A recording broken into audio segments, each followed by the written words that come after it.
My name is Ruby. I'm 15 years old. The story I'm about to tell may sound unbelievable, but I lived it every detail. A few months ago, my mother took her new family to the airport to leave for a European vacation. I thought I was part of the plan, but right at the check-in counter, she turned to me, shoved $200 into my hand, and said, "Go home, I'll call you later." I froze in the middle of the rushing crowd. They all had destinations. I had none. My mother walked through the security gate with her new husband and his two children, not glancing back once. Have you ever been abandoned by the very person who gave birth to you? Not after a fight, but quietly erased from their life as if you had never existed. I cried at the airport for nearly 6 hours. No one came to pick me up. I had no ticket, no house key, just $200 and a dying phone battery. But what broke me wasn't being left behind. It was the truth I was about to discover. My biological father, the man my mother always said had abandoned me, had in fact been trying to reach me for years. Have you ever been deceived by the one you loved most?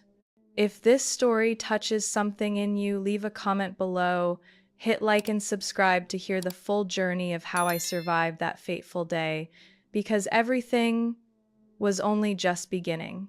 I stood frozen among the stream of people moving through the departure hall. Announcements echoed overhead, couples pulled rolling suitcases, children tugged at their parents asking when they'd board.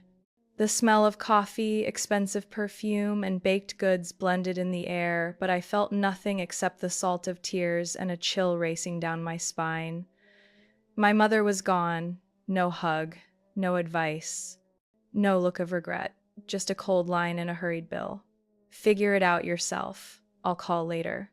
I gripped the $200 in my hand, my fingers trembling. In my whole life, I'd never held that much cash. But at that moment, it was as useless as scrap paper. I had no home to go back to. The keys were still in her purse, and the only person I knew in that neighborhood was an old neighbor who complained every time I left shoes by her door. A security guard approached, his eyes part suspicious, part sympathetic. "Are you all right? Are you waiting for someone to pick you up?" I lowered my face, forcing the tears back. "I'm waiting for a car. My mom booked one. How long have you been here?" He glanced at his watch. "It's been over 2 hours. Traffic jam." I forced a smile, hollow inside. He nodded and walked away, but I felt his eyes linger on me. I pulled my suitcase toward a hidden corner near a used book stand, sank into a chair, and hugged my knees. Everything around me moved, but inside me was thick darkness. I tried to think of what to do next. No relatives, no place to go, my phone at 12%. I couldn't call my mother again. She'd already blocked me after sending one last message: "Don't overreact. I'll be back in 2 weeks." I opened my contacts, scrolling past familiar names that now felt foreign. No one lived in the old town I'd left when my mother married Thomas. Childhood friends had long since drifted. I stopped at a name buried for 3 years. Dad. I hesitated. My finger hovered over call. I remembered her words. "He walked away, didn't want you, never cared." I'd hated him for years because of that. But why now, when the world had turned its back on me, did I only want to hear his voice? Just once. Even if he rejected me. I pressed call. The phone rang once, then twice.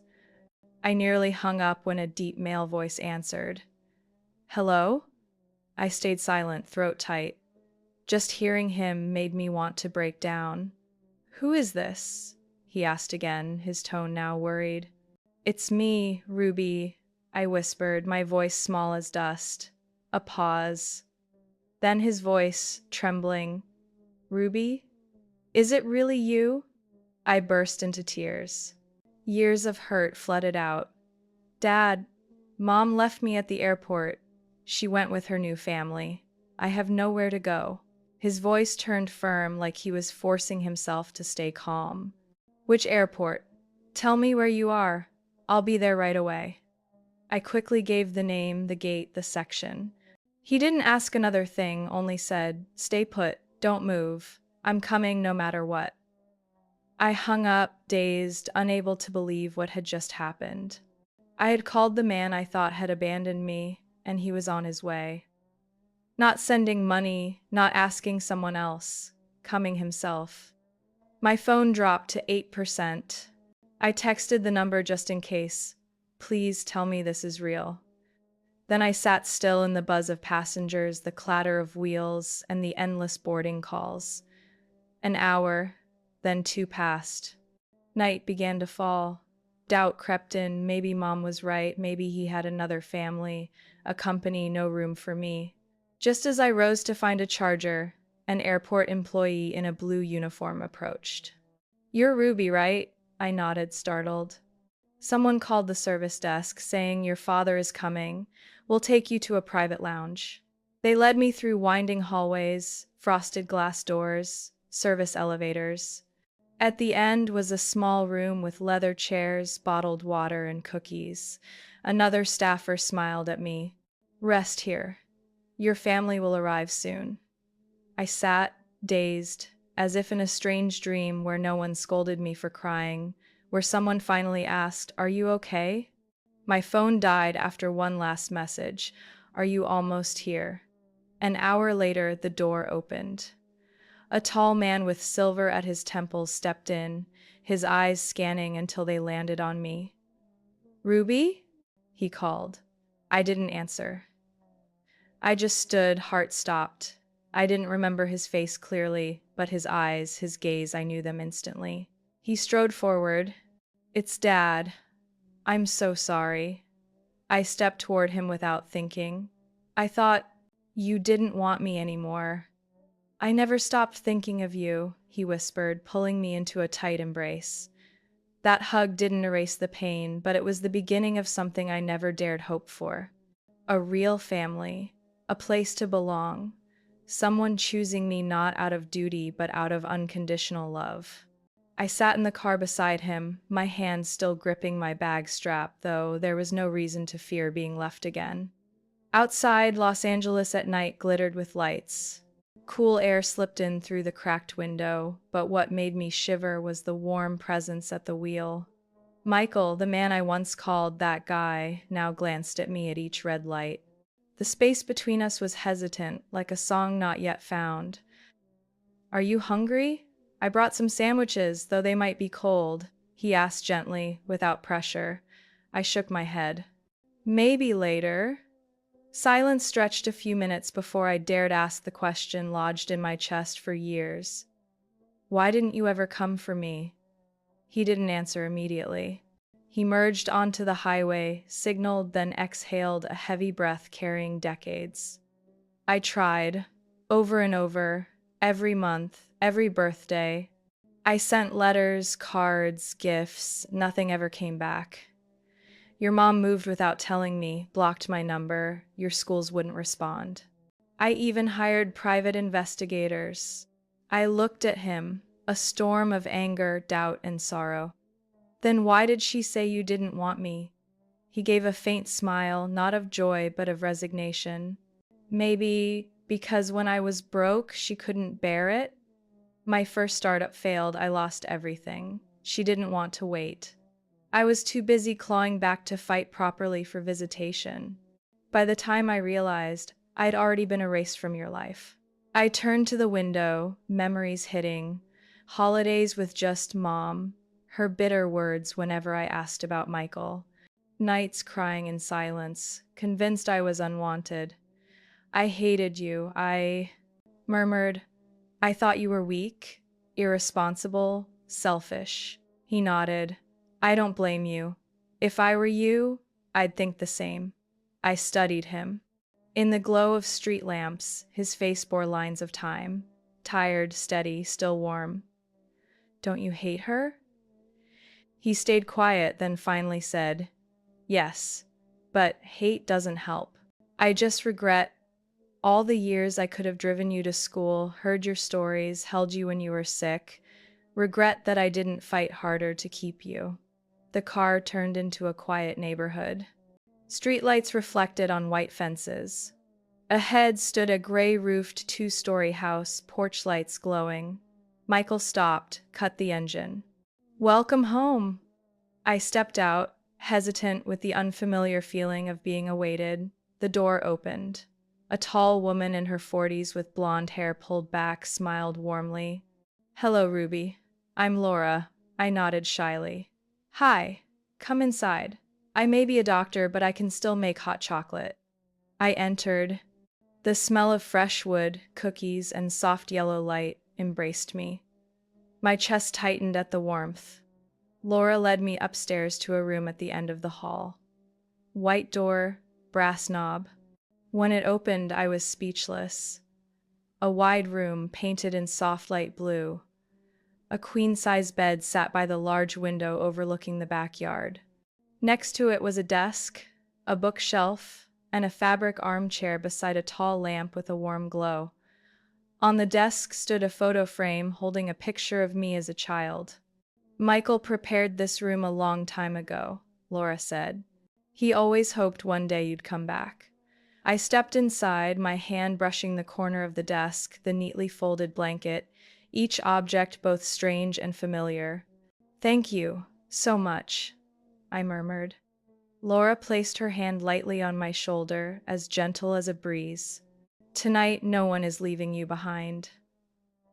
As I sat on the bed, Michael entered, holding a small gift box. "This was for your 13th birthday. I don't know if you'd like it, but I bought it anyway." I opened it. A fountain pen engraved with my name, Ruby. Slender, slanted script. I looked up at him, tears slipping down without me noticing. I hugged the gift box as if I were holding all the years I had lost. "Can you tell me about when you and Mom separated?" I asked. Michael sat in the chair near the bed, his eyes softening. "Your mother and I loved each other since college. She was smart, sharp, strong. When I started my first business, she was the one good at managing expenses. But after 2 years of failure, debts piling up, she grew weary. Thomas, her new husband, was an investor in the company I worked at. Slowly, everything cracked apart. I clutched the pillow on my lap. And she chose him? She chose stability. Maybe, in her eyes, I was no longer the right person to build a future with. She left, taking you. At first, I still saw you once a month. But then, slowly, not at all." I asked softly, "Did you ever think about giving up on finding me?" He shook his head firmly. "Never." The first morning in my father's home, I woke with a strange but soothing feeling. Sunlight poured through white curtains, drawing soft beams across the walls. The room was quiet, but unlike the tense silence I had always known at my mother's house. I lay there for a while, staring at the ceiling, letting myself adjust to the thought that this wasn't temporary. This was my home. Not a basement room without light, not a cramped corner with a broken dresser. Here, I had space to breathe, to exist, and no one looked at me as though my presence was a burden. Everything had changed the day my mother brought me to live with Thomas. He was a successful businessman, owner of a chain of luxury hotels, polished in his speech, always dressed like someone from a magazine. When my mother introduced him, she wore a dress I had never thought she could afford. Red lipstick, curled hair, her smile like someone who had just found an escape. "Thomas is so good to me," she said, her eyes shining with what I thought was hope. "You'll love the new family." The new family. I didn't know that meant leaving our old apartment in less than a week. Everything familiar disappeared as quickly as she wiped my father's photo frame from the shelf. We moved into a large suburban house with a backyard big enough for a barbecue with dozens of guests. I remember stepping into that house, feeling not excitement but displacement. Everything gleamed, cold, with no room for old footprints. My room was the smallest, next to the garage. No window, just a dim yellow bulb and a stiff wooden bed. The wardrobe was old, its sliding doors off track. Meanwhile, Thomas's children, Ethan and Lila, each had their own rooms with double beds, beanbag chairs, velvet rugs, flat-screen TVs, even Bluetooth speakers by the nightstands. "This is just temporary," my mother said. "Once we're settled, we'll adjust." But nothing was adjusted. Only I adjusted to being left out. Every weekend, Thomas drove them shopping. They came back with bags from Gucci, Zara, the Apple store. I stayed home making lunch from bread and scraps in the fridge. When I asked why I couldn't go, Mom gave a thin smile. "You don't need anything. Your old clothes still fit." Sometimes she handed me a discount shirt or a pair of shoes from an end-of-season sale, as if that could cover the coldness. But the gifts only highlighted the neglect. Lila had ballet lessons, Ethan golf. Mom always drove them, waited until they finished, then stopped for ice cream. I walked to the public school nearby, ate lunch with a sandwich and an apple, sat alone at the back of the library because no one knew my name. It felt like I was living in a movie but without a role. Just a background figure no one remembered. I once tried to get close to Lila. One night, I knocked on her door. "Your ballet dress is beautiful," I said, forcing a smile. "Do you want someone to practice with?" Lila glanced at me, still on her phone. "No. Dad said I shouldn't share my things with strangers." I froze in the doorway, listening to the music from her room while her words cut me like glass. A stranger. In the very house I lived, in the very family my mother rebuilt with me left out. The family often went on vacations. Las Vegas, New York, Cancun. Photos lined the hallway, everyone laughing in the sun, radiant. Except me. "You were busy with school," Mom said. "It would have been tiring. Better you stayed home." No one asked if I wanted to go, they just decided. My life scripted without my consent. I learned to stay quiet, not to ask, not to react. I folded into a corner, waiting until they left so I could play music or open a book in the dim light.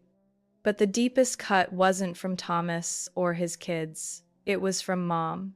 The woman who used to walk me home every afternoon. The one who baked burnt banana bread that still made me laugh. The one who read me bedtime stories and kissed my forehead goodnight. The one who once said, "Just the two of us is enough." Now she laughed at candlelit dinners with wine, holding Thomas's hand like a rehearsed role, turning to me and saying, "Don't ruin the atmosphere."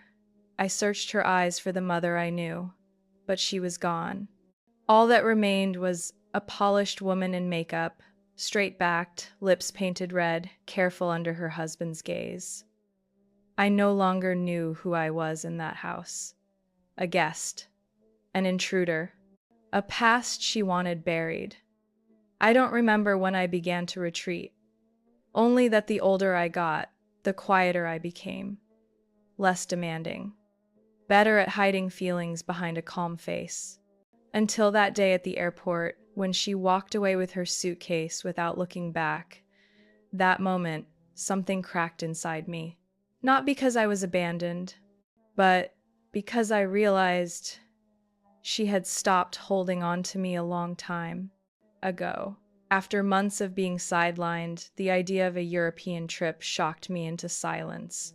She mentioned it over dinner. The family gathered around a marble table, golden light falling on salads plated like a cookbook.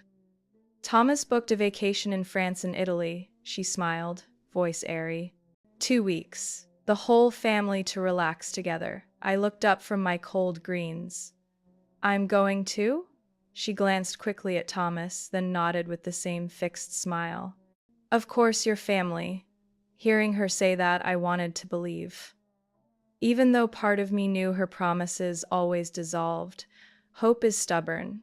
It sneaks into the deepest corners and lights what seemed long extinguished. I imagined myself under the Eiffel Tower, walking along Venice canals, eating gelato with Mom like we once dreamed when I was little. I packed on my own, with no guidance. A small gray suitcase bought from my babysitting money last summer. I folded a few worn outfits, borrowed a dress from a classmate, and spent my savings on new pajamas, the only thing with a fresh scent of fabric. I didn't have fancy coats like Ethan or trendy luggage like Lila, but I had anticipation, and I thought, in a family, that should be enough. The morning of the trip, the house buzzed. Ethan and Lila had salon appointments the day before. Thomas checked every suitcase, every passport. I realized I was the only one not mentioned in their chatter. Everything felt like a stage play, and I stood off stage, unsure if I even had a role. On the drive to the airport, I sat in the back, next to my suitcase. No one spoke to me. Mom was busy on the phone, Thomas focused on driving, the kids in headphones. I stayed quiet, afraid to be brushed off with her usual thin smile, afraid to know the truth. We arrived at Los Angeles International Airport right on time. Thomas led the way to the check-in counter. I hurried after, trying not to fall too far behind. In my head, I pictured us taking a family photo. Under the airport sign, me in the middle, smiling naturally. But at the counter, when the clerk asked the number of passengers, Thomas handed over 5 passports. I stood behind, waiting. The young clerk flipped through, typed quickly, then looked up. "Excuse me, I count 5 passengers. Is someone missing a passport?" I stepped forward. "I think there should be 6. I haven't gotten my ticket." Thomas said nothing. My mother paused, then turned to me. Her eyes weren't panicked, only cold, like staring into glass. "Oh, Ruby, you're not going." I froze. This trip is for me and Thomas to bond with Ethan and Lila. They're at a sensitive age. This vacation is to really unite the new family. "So I'm not family?" My voice cracked beyond control. She frowned. "Don't make a scene here." She pulled a small roll of bills from her purse, shoved it into my hand. "Here's $200. Call an Uber home." I told Mrs. Peterson to keep the spare key. "There's food in the fridge, pizza money in the kitchen drawer. You're old enough to manage." "Are you serious? You're leaving me here?" My voice rose high, like someone drowning for air. Ethan glanced at me like I was some noisy stranger at a store counter. Lila whispered something into Thomas's ear and burst out laughing. And Mom, she tugged her coat sleeve straight, adjusted her purse strap, and turned away. "Don't make people look at us like some messy family, Ruby. I'll call you when we're back." I grabbed her hand. "I'm your daughter." She yanked it away like I was something dirty she'd touched. "You're grown now, Ruby. Learn to adapt." I don't remember what I screamed after that.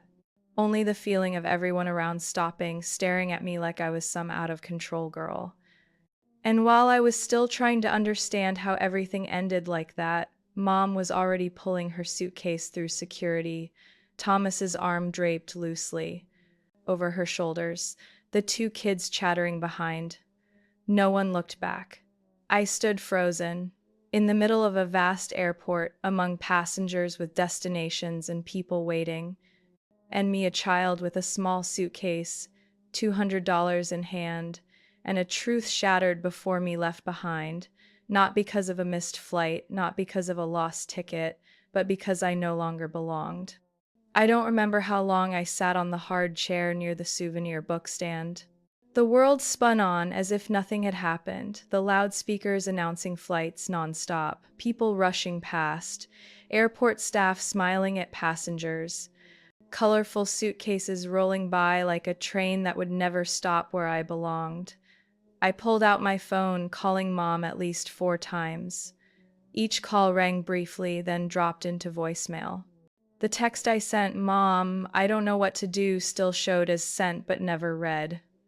Even though I expected nothing, my chest still ached each time I checked.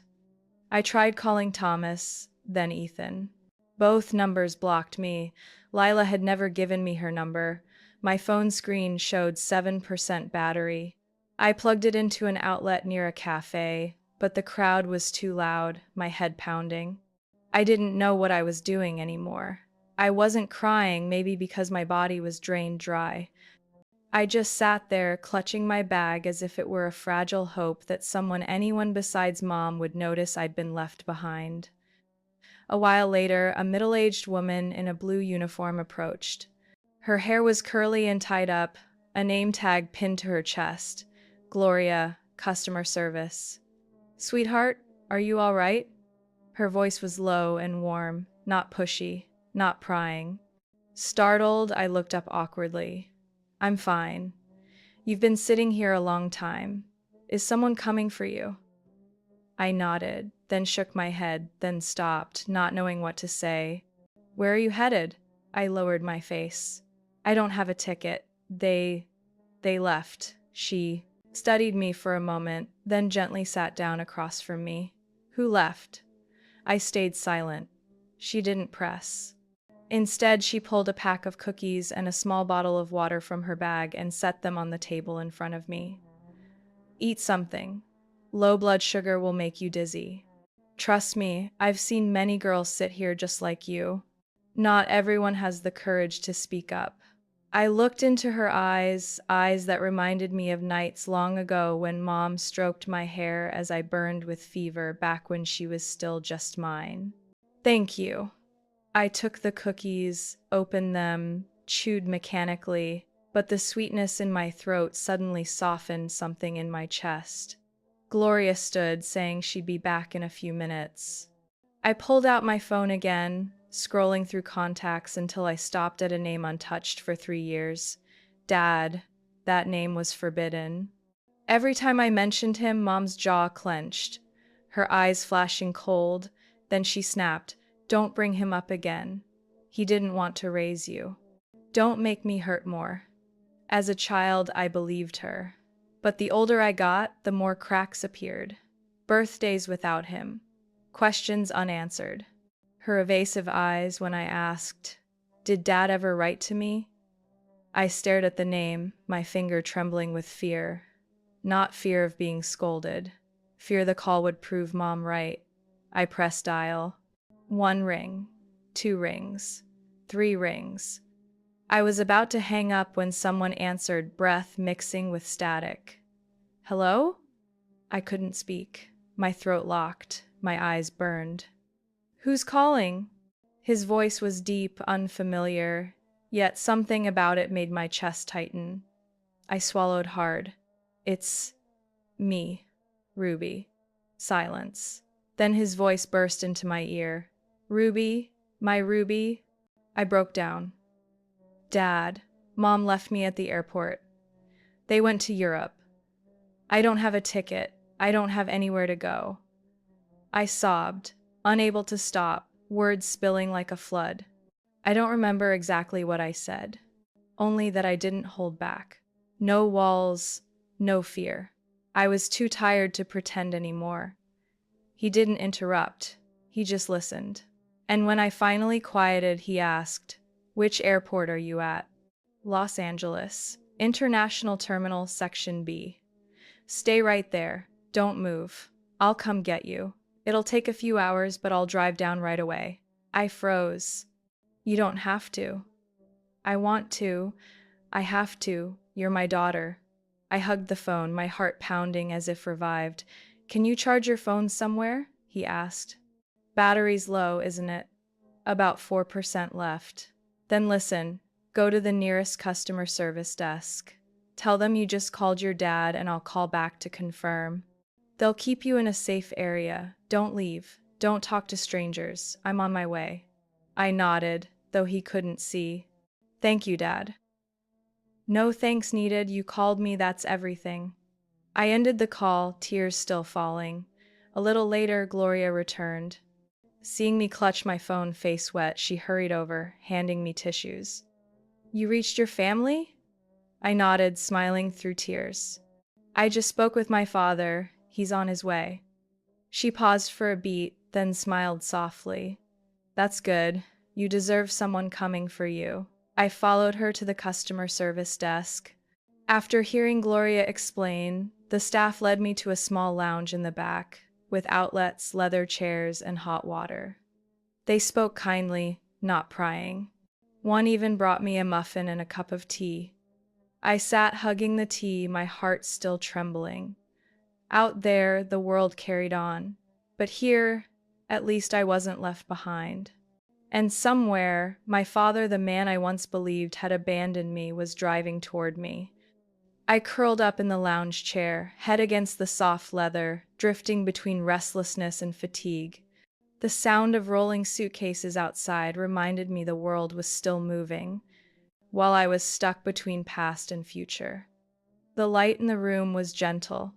A staffer came in now and then to ask if I needed anything.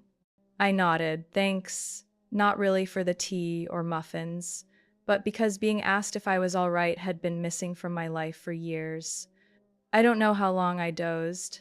When I opened my eyes, the clock read nearly 11 p.m. I jolted upright, checking my phone. A new message glowed. I'm in the parking lot, coming in now. Don't worry. My hands shook. Part of me resisted, fearing this was just a dream my mind conjured to comfort a child left behind. But then a soft knock shattered the illusion. Ruby? A deep, warm voice, tightly restrained, came from outside. I leapt up and opened the door.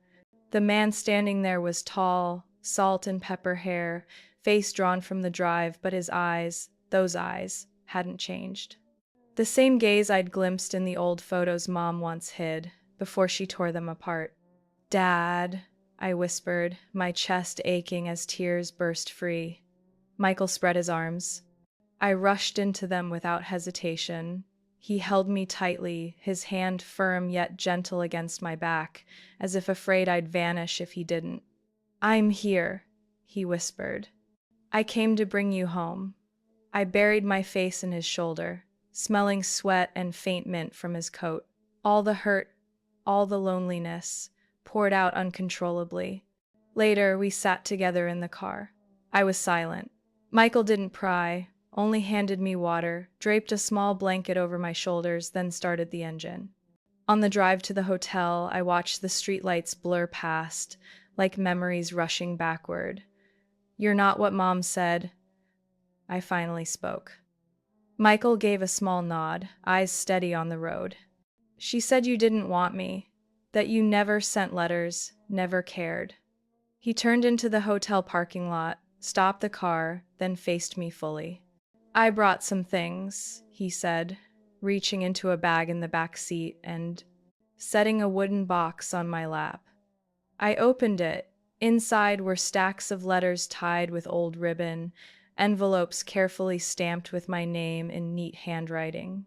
Each one marked, to Ruby, 11th birthday. To Ruby, Christmas 2019. To Ruby, first day of 7th grade. Small packages, 2 journals, keychains, a teddy bear with a note. I hope you still love little things like before. I opened envelope after envelope, reading each line. In every letter, he wrote about his life, how he missed me, asked about my health, mentioned the first time he knew I liked mystery novels, promising to take me to a bookstore if we met again. I never got any of these. My voice cracked, gripping a letter with a photo of me at 9, glue still stuck on the corner. I sent them to your old address, Michael said, his voice breaking. When you moved, I had no way to find you. Your mom changed numbers, ignored emails. I hired lawyers, filed visitation requests, but nothing came back. Every effort blocked. I looked up at him. What about child support? Mom always said you never sent a cent. He pulled out a folder from his wallet, neatly clipped. These are copies of transfers, bank statements, receipts for gifts, even delivery records. I flipped through. Each showed clear dates, amounts, destinations. Not just required payments, but extras, with notes. Extra for Ruby's winter coat, tutoring money if needed, for my daughter's birthday. All of it was stopped, Michael said quietly. Sometimes I wondered if maybe you really didn't need me, but that never made sense in my heart. I sat there, tears soaking the yellowed papers. Everything Mom had told me shattered. The truth wasn't what I'd been forced to believe. It was here, in every word, every stamp, every gift deliberately kept from me. "Where do you live?" I asked faintly. "San Francisco," he answered. "I run a tech company there. Not huge, but enough. I've always kept a room ready for you. Anytime you want, you can come home." I looked at him, seeing not only hope but hesitation, as if he feared I'd turn away. "You didn't have to come for me," I whispered. "But you did," Michael smiled. "You called. I came. As long as you call, I'll always come." I sat in the passenger seat the whole way out of Los Angeles, clutching the box of letters he had given me, too afraid to open it again.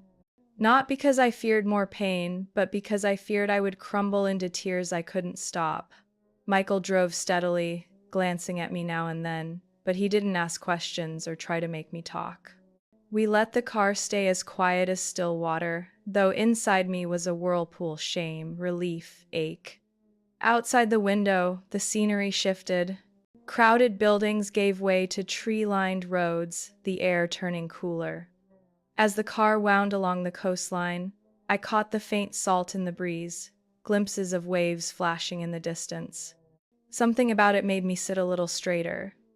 "We're almost there," Michael said softly, as if leading me back to a place that had been waiting all along. I only nodded, too unsure to believe. The black SUV turned into a private stone-paved driveway, lined neatly with trimmed hedges. Ahead stood a two-story villa in a soft blue-gray, its wide windows facing the ocean. From the outside, I could already sense it was different. Not showy or ostentatious like Thomas's house, but warm, natural, a place someone truly lived in. Michael shut off the engine and turned to me. "Do you want to rest a bit in the car?" he asked. "No rush. Everything's ready." I shook my head. "I want to go in. I don't want to hide anymore." He nodded, got out first, and came around to open my door. As we stepped onto the porch, the front door swung open. A woman in her 40s with soft brown hair, gentle features, and bright eyes stepped. "Hello, Ruby," she greeted, her voice warm like music. "I'm Laura. I'm so glad you're finally here." I hesitated, the word "finally" caught in my throat, as if they had truly been waiting for me. "Hello," I answered hoarsely. "Thank you for welcoming me. No need for thanks. From now on, this is your home." Laura led me inside. The house glowed with soft light, not bright but calm. A hint of orange essential oil lingered in the air. Warm wood floors, simple framed pictures, a tall bookshelf filled with novels and medical texts. In the living room corner stood a small piano, and above it hung a photo of a little girl in a red dress, laughing in the rain. I stopped. "That was you, 3 years old," Michael explained. "Taken on your birthday. Your mother once hung it in our old living room." I bit my lip, unwilling to admit I had never seen it since she moved in with Thomas. We walked upstairs along a carpeted hallway. Laura paused at a white door, resting her hand on the knob as if performing a ritual. "This is your room. We've prepared it. I hope you'll feel comfortable here." The door opened, and I froze. The room was flooded with sunlight from a wide window facing the sea. White curtains draped softly at the sides, oak floors polished clean. A queen bed with teal sheets, fresh pillows, and a light blanket. In the corner, a pine desk with shelves, next to a cozy reading chair under a classic lamp. On the desk stood a photo frame me in kindergarten, short pigtails, missing teeth, grinning. But what stopped me cold was the long shelf beside the closet. Lined neatly across it were small boxes wrapped in different patterned papers. Each labeled Ruby's 8th birthday, Ruby's 9th Christmas, 5th grade first day, 11th birthday. I walked closer, trembling as I opened one. Inside was a purple notebook with my name printed on it. A card tucked inside read in careful handwriting. "I hope you'll use this to write down something beautiful each day." I opened more. A tiny sun pendant necklace, a miniature camera model, a fountain pen, an English fairy tale book. Your dad saved them all, Michael said behind me. Even if I couldn't send them, I kept preparing. I always thought maybe someday you'd need them. Not for their value, but so you'd know you were never forgotten. I sank to the floor, clutching the nearest box. Emotions surged like a tide. I had once believed no one waited for me, that no one thought of my birthday beyond perfunctory texts from Mom.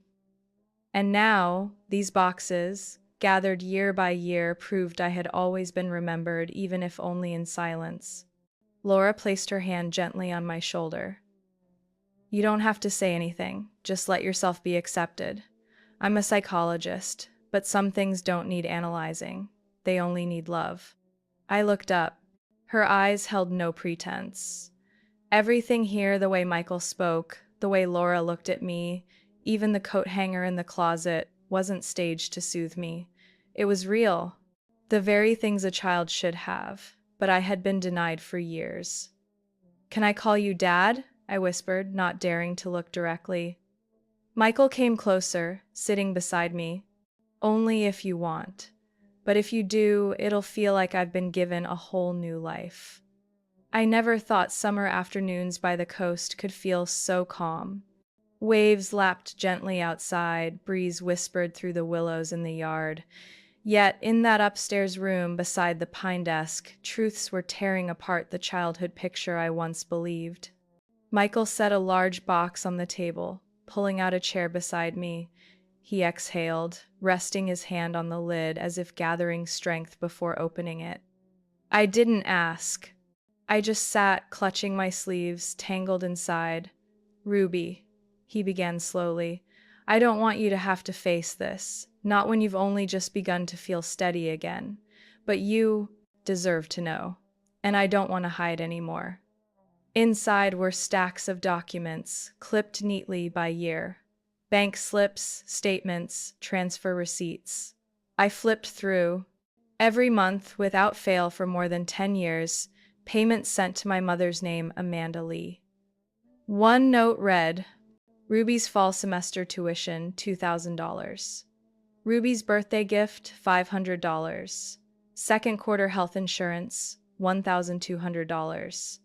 At the corner of each page, official stamps from the bank, dates precise, not a single lapse. I was stunned, but Mom always said she raised me alone, I murmured.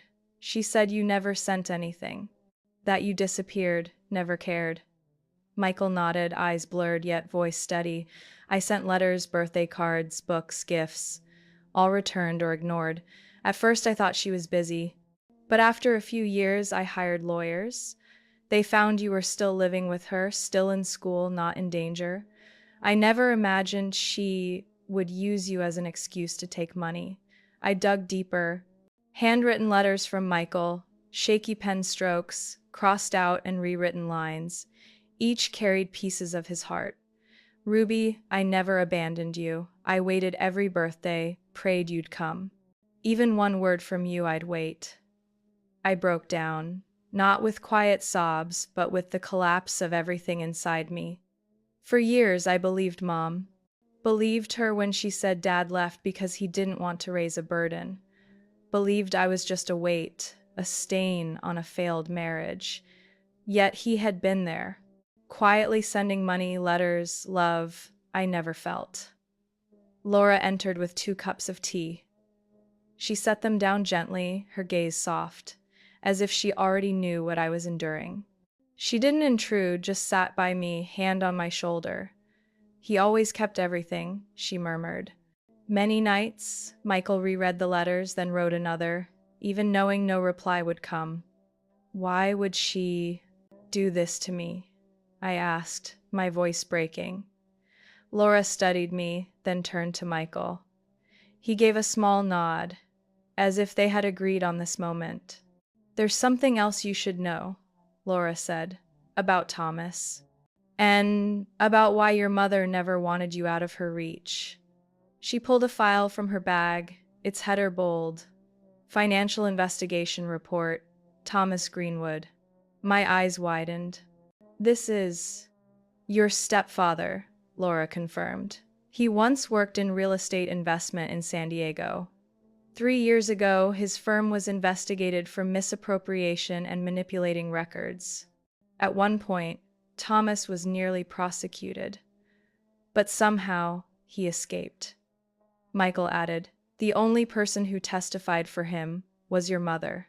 Amanda wrote that she alone controlled all spending and purchases, shielding Thomas from responsibility. I leaned back, reeling. She knew and still chose to stay with him? Not just stayed, Laura said. She was listed on several accounts and assets after the investigation. We can't prove everything, but there are strong signs she benefited greatly by covering for him. I closed my eyes, dizzy. And me, my voice caught. What was I in all of that? Michael squeezed my hand gently. You were her leverage, her reason to keep taking support from me, her excuse to keep playing the role of struggling single mother.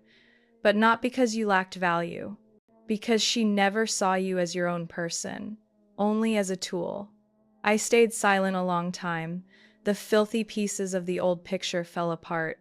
The sweet words Mom once poured into my ears turned toxic.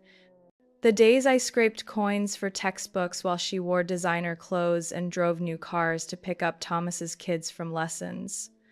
The nights I ate instant noodles in secret while they ordered sushi and steak. Each detail now evidence I couldn't deny. I looked up. My tears were gone. Only clarity remained. Can you help me set things straight? Michael nodded. I won't force you, but if you want, I'll stand with you to the end. That noon sunlight fell across the stone steps outside the villa, dappling through the palm trees. I sat quietly on the porch swing, a warm cup of tea in hand. Laura cooked in the kitchen, while my father upstairs joined a Zoom meeting with his engineers in San Francisco. For a moment, it seemed everything had found a new rhythm, warm, steady, safe. The gate bell rang, not hurried but pounding like someone knocking in desperation. I set my teacup down and walked toward the front, about to call the housekeeper when I suddenly saw a familiar figure hovering just beyond the gate. It was my mother. She wore a pale blue floral dress she had once worn at a party last year, her hair neatly curled, her light makeup making her look paler than usual. When the gate swung open, she didn't step inside right away. She stood still for a few seconds, her eyes fixed on me as if searching.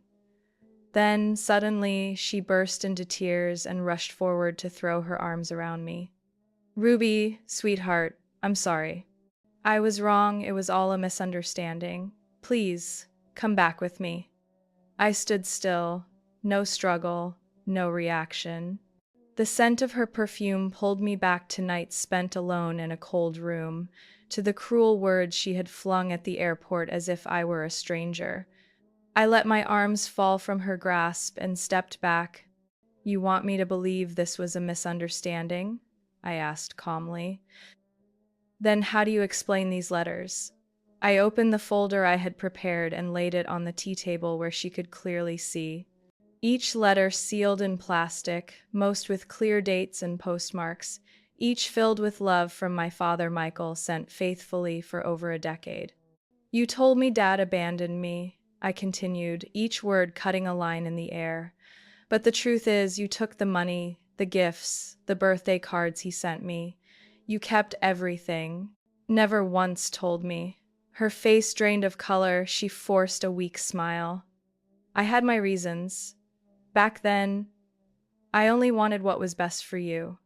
By locking me in a tiny room like a storage closet, by showing me day after day how much more you favored Thomas's children while I wasn't allowed to go shopping with you, or even sit down for one decent family meal.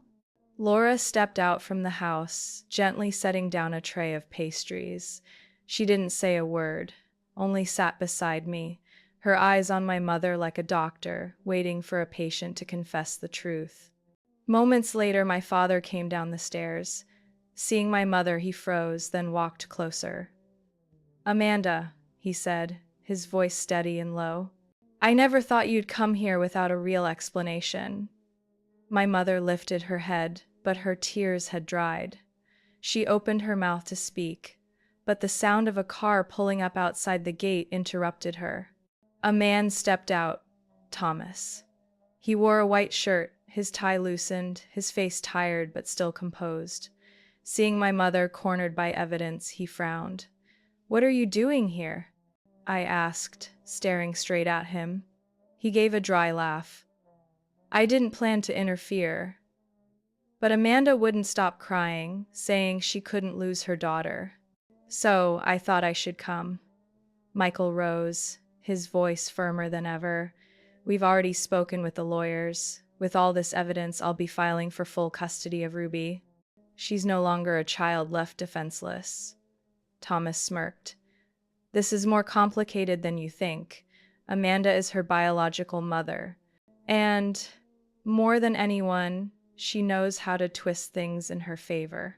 I clenched my fists but kept my voice even. You're right. My mother is very good at twisting things, like the way she agreed to cover for you during the financial investigation 3 years ago in exchange for a life of luxury.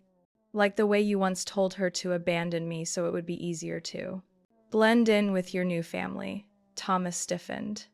You're making things up. I have the recording. A call between you and an old business associate. You said, word for word, if that stepdaughter can't keep up, let her fend for herself. The less baggage, the easier life island. The air froze, my mother turned pale. Thomas moved as if to snatch the folder, but Michael stepped in front of me. Don't try it, my father said coldly. We've already given everything to the lawyers, copies and all. Ruby isn't alone anymore. My mother faltered, then collapsed into a chair. Ruby, I was afraid you'd love your father more than me. I was afraid one day you'd leave me. I didn't answer. I only looked at her as I would a stranger. Once, I wished she would cry. Apologize, show real regret, but now, with everything exposed, her tears left me emptier than ever. I once loved you more than anyone, I said slowly. But you chose Thomas. You chose wealth. You chose the image of a perfect family. And you used me as a tool to take money from Dad. That's something I can't forget. Thomas said nothing more. He turned and walked away. My mother sat trembling, her hands clutching the hem of her dress. But this time, I no longer wanted to comfort her. No longer wanted to chase after the woman I once called Mom to beg for love, because I had chosen to stay, with the father who had never given up, with the family who had opened their arms to bring me home. The day of the court ruling, the air inside the courtroom was thick, as if a taut string that had stretched for over a decade had just been cut. I sat beside my father, Michael, my hand clutching the strap of my bag in my lap. Laura sat in the row behind, her gentle but anxious eyes following my every move. The judge, a silver-haired woman with a steady voice, looked straight at my mother, then at me. After reviewing all evidence, including financial records, personal letters, and testimony from all involved parties, the court grants full custody of Ruby Anderson to Mr. Michael Anderson, Mrs. Amanda Hayes is stripped of custodial rights due to deceit, misappropriation of child support funds, and creating unsafe emotional conditions for a minor. I didn't gasp. I didn't cry. I only sat still, as if my heart had been unchained. She, the woman I once called mother, bowed her head, hands knotted together in despair. A woman who once walked into rooms with her head held high, now sat shrunken, a shadow among the worn wooden benches. On the way out of court, my father quietly held my hand. He didn't speak, only squeezed gently. Laura stepped up, wrapped an arm around my shoulders, and smiled. Let's go home, sweetheart. From that day on, my life began a whole new chapter.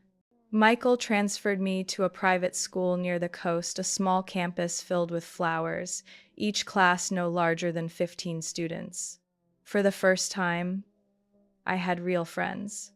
No one looked at me as the unwanted child. No one whispered behind my back about a mother who never showed up to parent-teacher meetings. Laura, with her training as a psychologist, walked with me through every step. She never forced me to talk, never rushed to peel back layers of hurt. She was simply there, listening, holding my hand when I needed it. There were nights I woke, drenched in sweat from nightmares. I heard her scolding voice, Thomas pounding at the door, my mother's cold stare when I begged to join a family dinner. I cried, but Laura never panicked. She only sat with me, rubbing my back, whispering, "You're safe now, Ruby." At 17, I earned a full scholarship to a prestigious university in Boston, majoring in law. No one pushed me. No one expected it of me. I chose it because my heart led me there. I wanted to be a voice for children pushed aside. I wanted to change the system, a system where too many kids like me had been abandoned unnoticed. College life was far from easy. I studied day and night, worked part-time in the law office on campus to gain experience. But not once did I feel discouraged. Whenever I grew tired, I opened the desk drawer where I kept a small photo, me, Dad, and Laura, taken at a beach picnic when I was 16. Three of us smiling under the sunset, and in that moment, I had finally belonged to a family. 4 years later, I stood on the graduation stage. The black gown weighed on my shoulders, but my heart felt light. In the front row, my father wore a navy suit, his graying hair neatly combed, a bouquet of carnations in hand. Beside him, Laura in a lilac dress, her eyes shining with pride. When I held my diploma, they both stood and clapped, their applause echoing through the hall. And then, in the crowd, I saw my mother. She sat in the very back row, apart from the family section. No glamorous outfit, only an old beige coat, her hands gripping the strap of her bag. Her face no longer sharp but weary, lost. When our eyes met, I thought she might look away. But she didn't. She sat still, her gaze locked on me, as if watching someone she once left behind. After the ceremony, as I walked with Dad and Laura across the campus lawn, my mother approached. She didn't speak, didn't cry. She only stood there, silent, her eyes full of words unspoken. I stepped closer, stopping just a few feet away. "When did you get here?" I asked, my voice steady. "This morning," she answered, hesitant. I just wanted to see you graduate." I nodded. No anger, no blame. "Are you doing okay?" she asked, as if to stretch the moment. "I am. I'm living with people who truly love me." She lowered her eyes, then gave a small nod. I turned and walked away. I didn't look back. But I knew she remained there, in silence, realizing for the first time what she had truly lost. Not the diploma, not the title, but a daughter one she once had the chance to love, but dropped in a blink of selfishness and ambition. And I stepped into my new life, no longer carrying the weight of the past, but the strength of choice, of kindness, and of real family. If you've ever felt abandoned by those who were supposed to love you most, perhaps you'll understand the loneliness I carried through my childhood. But that's why I believe no one is born to be forgotten.